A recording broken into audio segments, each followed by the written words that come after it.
Baik, Assalamualaikum warahmatullahi wabarakatuh. Perkenalkan, saya Muhammad Iqbal Agistadi dari kelas Optima, dengan NIM 19010101169. Jadi di sini saya akan menjelaskan tentang proyek akhir yang sudah kelompok saya kerjakan gitu. Jadi di sini kami mengembangkan yaitu dengan judul pengaplikasian algoritma YOLO V5 untuk mendeteksi dan mengenali sistem isyarat bahasa Indonesia atau yang kita kenal dengan CB secara real time berbasis mobile. Nah, nama aplikasi ini kami namakan dengan Smart Hand.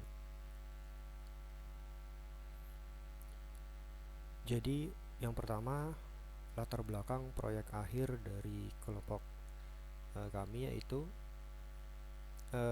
yang pertama, poin untuk masalah yang diangkat yaitu sistem isyarat bahasa Indonesia.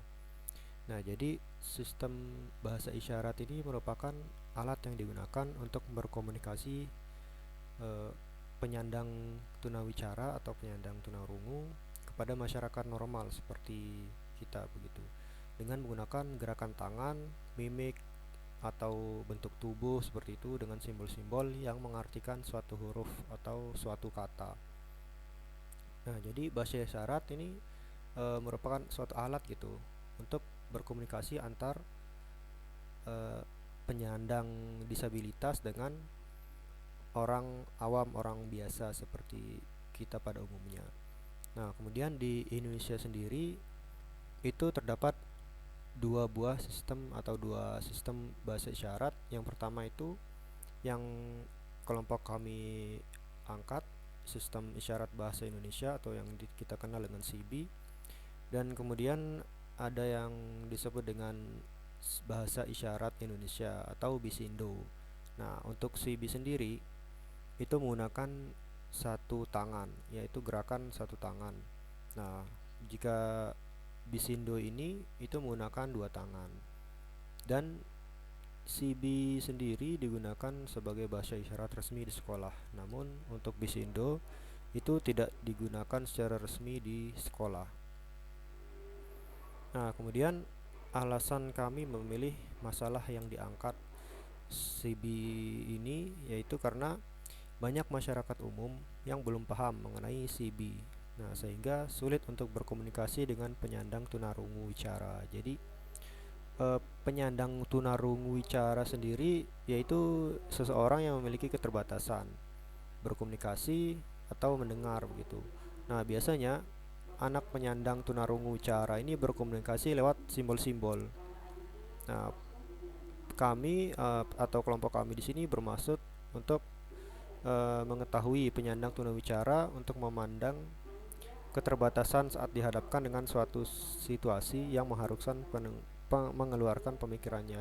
Nah, untuk itu, usulan solusi untuk masalah yang kami angkat di atas yang yaitu untuk merancang aplikasi berbasis mobile untuk masyarakat umum. Nah, jadi di sini kami ingin merancang suatu aplikasi yang dapat masyarakat umum gunakan untuk berkomunikasi dengan orang-orang atau penyandang disabilitas ya, yaitu tunarungu atau tunawicara begitu, agar keduanya dapat saling berkomunikasi dengan baik yang sebelumnya itu mereka sangat sulit untuk berkomunikasi. Kemudian di sini proses pelaksanaan proyek akhir dari kelompok kami yang pertama itu data acquisition. Jadi saya sendiri em, melakukan juga data acquisition di sini. Nah, jadi dimulai dengan proses pengambilan gambar begitu. Nah, gambar tersebut kami ambil dari masing-masing tim. Nah, dari masing-masing tim begitu. Untuk gambar yang dari masing-masing tim ini mungkin tidak sebanyak data yang kami butuhkan. Jadi kami juga mengambil data dari dari internet. Ya, penyedia dataset itu kami mengambil juga dari kaggle.com.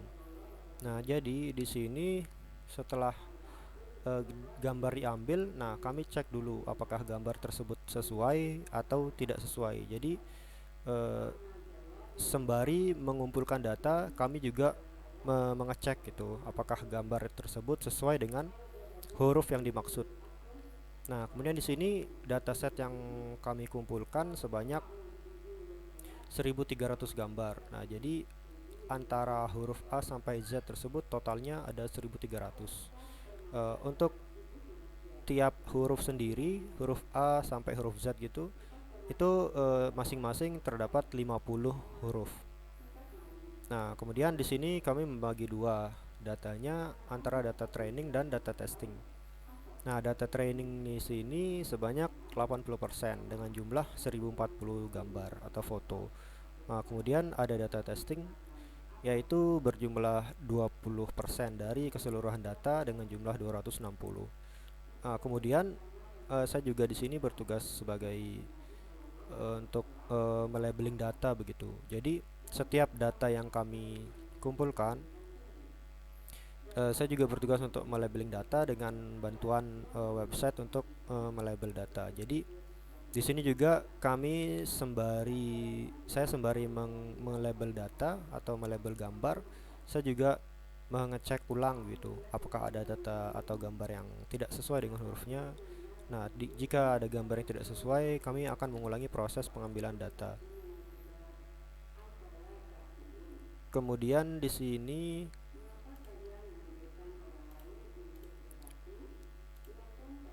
yang selanjutnya yaitu proses pelaksanaan proyek akhir yang ketiga yaitu modeling. Nah, untuk model sendiri kami menggunakan pre-train dari YOLO V5. Nah, jadi YOLO V5 sendiri memiliki arsitektur sebagai berikut. Nah, jadi yang pertama itu ada backbone.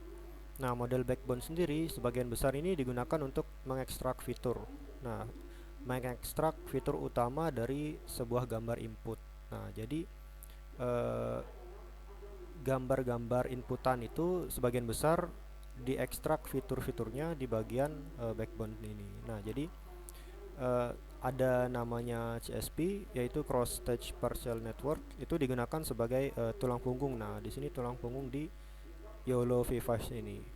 Nah, di situ digunakan untuk mengekstrak karakteristik yang berguna untuk diproses lebih lanjut. Nah, kemudian di tengah ini ada namanya model neck. Nah, jadi neck di sini yaitu digunakan untuk membuat piramida fitur. Jadi fitur piramida ini membantu model dalam mengeneralisasi dengan sukses dalam hal penskalaan objek. Jadi, nah hal tersebut membantu dalam mengidentifikasi objek yang sama. Nah, dalam berbagai ukuran dan skala. Jadi, jika kita menggunakan YOLO ini, kita bisa mengidentifikasi objek yang sama dengan berbagai ukuran dan skala begitu. Nah, piramida fitur ini cukup bermanfaat dalam membantu model untuk bekerja secara efektif pada data yang sebelumnya tidak terlihat. Nah, kemudian yang terakhir ada head di sini, yang dimaksudnya yaitu untuk bertanggung jawab untuk langkah akhir. Jadi, langkah akhir dari proses YOLO V5 ini yaitu ada di proses head. Nah, di sini ini menggunakan kotak jangkar atau itu untuk membangun vektor. Jadi output vektornya ini ada di bagian head. Nah, begitu. Dengan keluaran akhir yaitu dengan probabilitas kelas, skor objektivitasnya, dan ada bounding box begitu. Nah, di sini dengan pengklasifikasian CB ini kami menggunakan ada 4 model dari YOLO V5 sendiri. Nah, untuk itu kami menggunakan model YOLO V5 model N, YOLO V5 model atau versi S, kemudian YOLO V5 versi M, dan yang terakhir itu ada YOLO V5 versi L. Kemudian di sini setelah kami melakukan training dari data-data gambar tersebut, ya, kami menghasilkan atau mendapatkan hasil training sebagai berikut. Nah, jadi di sini yang pertama itu versi YOLO V5N. Jadi presisi dari versi N tersebut itu mendapatkan nilai 73,2%. Kemudian recallnya sendiri 76,5%. Nah, di sini mean average precisionnya itu sebanyak 80% lah kita bilang ya, 80,1%. Nah, di sini ada parameter. Jadi parameter yang membedakan antara YOLO model S, model N, model dan lain-lain itu jumlah parameternya itu yang membedakannya. Jadi yang paling kecil ini model N. Nah, model N ini memiliki parameter 1,9 juta parameter. Nah, oleh karena itu di model N ini waktu trainingnya ini paling cepat gitu. Jadi hanya 1,4 jam. Nah, kemudian kami mencoba mentraining model YOLO V5 model S. Nah, kami mendapatkan di model S ini presisi yang paling tinggi begitu. Nah, jadi 82,9%. Kemudian diikuti dengan recall 71,1%, kemudian mean average precisionnya 80,8% dan parameternya 7,2 juta. Nah, kemudian waktu trainingnya di sini tidak tidak cukup jauh ya dari waktu training untuk versi N. Nah, begitu juga dengan yang versi M dan versi L, bisa dilihat dari tabel di atas. Nah, jadi yang paling sedikit atau memiliki jumlah parameter terkecil itu trainingnya atau waktu trainingnya itu sangat cepat. Nah, tapi untuk presisi dan recallnya itu dia dapatnya paling paling sedikit.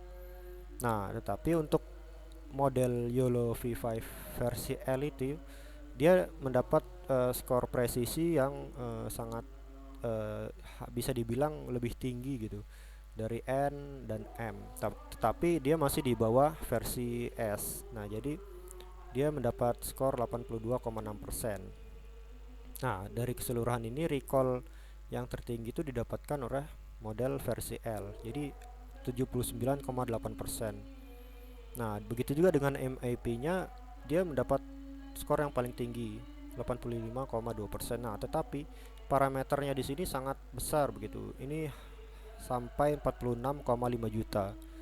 Dan oleh karena itu waktu trainingnya ini sangat memakan waktu. Jadi 4,2 jam.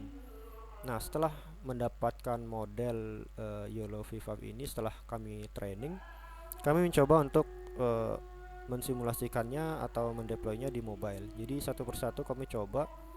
Nah, kemudian kami dapatkan yang model N ini ukuran modelnya ini sangat kecil. Jadi hanya 4 MB, 4 megabyte. Jadi nah, kemudian ada waktu prediknya ini sangat cepat begitu. Kemudian spek mobilenya rendah dan resolusinya yang dibutuhkan itu tidak tinggi. Jadi rendah. Nah, kemudian ada YOLO V5S. Itu ukuran modelnya juga tidak terlalu tinggi, hanya sebesar 14 MB. Kemudian waktu prediknya itu cepat dan spesifikasi mobile yang dibutuhkan untuk bisa mendeploy YOLO versi S ini itu sedang, jadi tidak terlalu tinggi dan tidak terlalu rendah juga. Nah, kemudian resolusi kameranya itu sedang, jadi sebagian besar HP zaman sekarang tuh sudah bisa untuk mendeploy atau untuk memproses YOLO V5 versi S. Nah, kemudian di sini saya beri tanda hijau untuk memilih begitu. Jadi pertimbangan kami memilih model versi S karena kalau kami memilih model versi N di sini sangat cepat, tetapi setelah kami proses kami coba predik untuk menggunakan mobile begitu, versi mobile, memang prediksinya sangat cepat, tetapi karena terlalu cepat itu dia memprediksinya itu tidak terlalu baik begitu, seperti halnya seseorang yang tergesa-gesa. Jadi seperti itu, dia kurang bagus dalam hal memprediksi, tetapi memang sangat cepat. Nah, kemudian untuk mobile yang untuk YOLO versi S ini itu cepat. Nah, dia cepat tapi juga prediksinya itu bagus karena di sini juga presisinya itu skornya yang terbaik di antara yang kedua, yang keempat ini. Nah, kemudian kenapa kami tidak tidak menggunakan yang M dan L untuk dideploy ke mobile? Karena mengingat ukuran modelnya yang besar juga, kemudian spesifik spek HP-nya itu yang tinggi, kemudian resolusi kamera tinggi juga. Itu menurut kami tidak kurang efektif untuk digunakan di HP untuk masyarakat awam begitu. Jadi kami menggunakannya YOLO versi 5S untuk digunakan di mobile. Nah, kemudian di sini juga terdapat presisi antar model YOLO V5.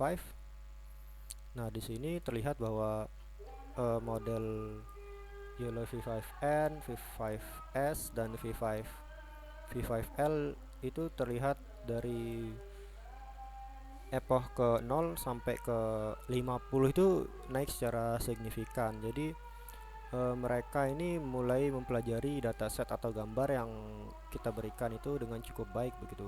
Dari 0 sampai 50 mereka kenaikannya cukup signifikan. Kemudian naik turunnya ini tidak terlalu tidak terlalu signifikan setelah dia mendapat untuk epochnya itu setelah 50 itu dia dia signifikan gitu naik turun. Jadi tidak terlalu jauh. Nah, kemudian untuk recallnya sendiri di sini kami mendapatkan hasil yang ada keanehan. Nah, jadi di sini recallnya itu dimulai dari epoch 0 itu sangat tinggi gitu. Itu bisa 90 atau 100%. Nah, kemudian di epoch keempat atau 3 atau 4 begitu epochnya berjalan dan nilai recall kembali ke posisi di mana yang mereka seharusnya seperti presisi. Nah, ini kami temukan gitu setelah kami coba baca-baca, ini karena datanya itu sangat cepat untuk dikenali di awal-awal. Jadi mungkin karena kami tidak melakukan augmentasi di gambarnya. Nah, kemudian untuk MAP-nya sendiri di sini cukup sama seperti presisi, tapi kenaikannya itu sangat signifikan antara 50 sampai 0 sampai 50. Nah, kemudian di selanjutnya, nah kesimpulan dan saran dari kami, dari saya itu setelah menganalisa setiap model YOLO V5S, didapat bahwa YOLO V5 versi S merupakan versi terbaik dan yang paling optimal digunakan untuk mobile app. Nah, kemudian saran kami itu untuk memperbanyak dataset gambar di tiap hurufnya agar mendapatkan hasil dan performa yang lebih baik. Jadi dataset kami sendiri itu bisa dibilang cukup sedikit karena hanya 1300 gambar dari total. Nah, kelasnya itu ada 26 dan tiap kelas hanya memiliki 50 gambar. Nah, kemudian juga mungkin nanti digunakan data augmentasi agar recall uh, dari seperti yang tadi itu tidak terjadi.